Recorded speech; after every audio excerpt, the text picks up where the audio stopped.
Upaya Indonesia usir kapal Cina di Natuna, kirim 470 nelayan hingga tegaskan soal kedaulatan. Kapal pencari ikan dan Coast Guard milik Cina tak kunjung angkat kaki dari perairan Natuna. Kehadiran kapal-kapal dari negara tirai bambu itu tak lantas membuat Indonesia berdiam diri. Strategi pun dilancarkan mulai dari diplomasi hingga gelar operasi yang dilakukan Tentara Nasional Indonesia (TNI). Kapal Cina yang tak kunjung keluar dari Natuna dinilai sebagai upaya untuk memprovokasi Indonesia. Terlebih penghuni kapal-kapal Cina itu sempat menolak pergi dan tetap kukuh bahwa kehadirannya di Natuna sah.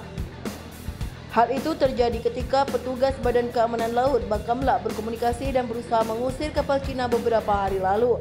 Di sisi lain, TNI tetap berpegang teguh pada Rule of Engagement atau aturan pelibatan yang diadopsi dari hukum nasional maupun internasional dalam usaha mengusir kapal-kapal Cina.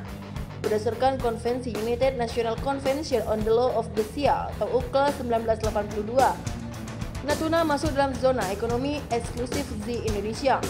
Di sisi lain, pemerintah Indonesia menggunakan jalur diplomasi untuk menyelesaikan masalah ini dengan melayangkan nota protes terhadap Cina melalui duta besar yang ada di Jakarta. Sedangkan TNI dan Bakamla terus disiagakan di perairan Natuna yang masuk dalam Provinsi Riau untuk memantau kondisi di sana.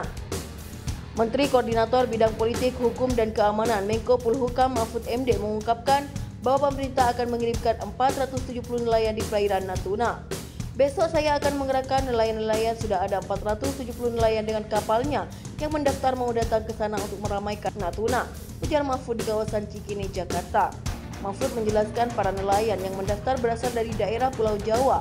Ia mengatakan sebelumnya juga terdapat nelayan asal Makassar dan Maluku yang menghubunginya untuk turut serta ke Natuna. Itu baru dari daerah Jawa. Daerah-daerah lain juga banyak yang sudah kontak. Gimana caranya gabung ke sana? Kan ada Makassar, Maluku, macam-macam, kata dia. Terkait dengan fasilitas dan biaya operasi para nelayan, Mahfud menyebut sedang dibicarakan.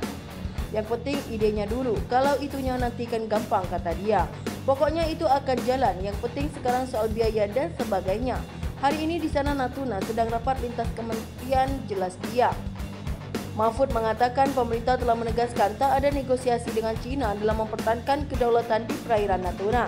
Pemerintah akan mempertahankan hak berdaulat, tidak akan nego soal kepemilikan tentang hak itu yang sudah diperoleh secara hukum internasional.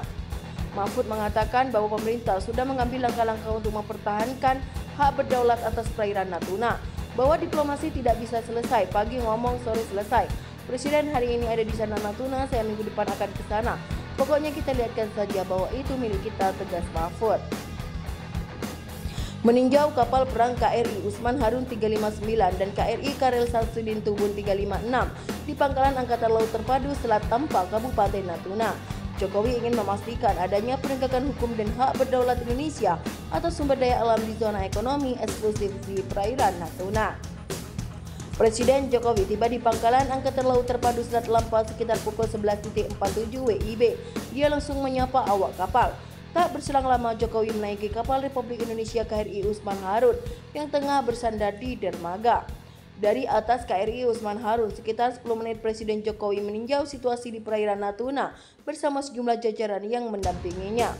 Hadir antara lain Menteri Energi dan Sumber Daya Mineral Arifin Tahri, Kepala Staf Kepresidenan Muldoko dan Panglima TNI Marsikal Hadi Tjahjanto. Terkait dengan insiden masuknya kapal Cina di perairan Natuna yang banyak diberitakan belakangan ini, Kepala Negara menjelaskan bahwa tidak ada kapal yang memasuki teritorial Indonesia. Enggak ada yang masuk teritorial kita. Tadi saya tanyakan ke Panglima TNI, tidak ada, kata Presiden.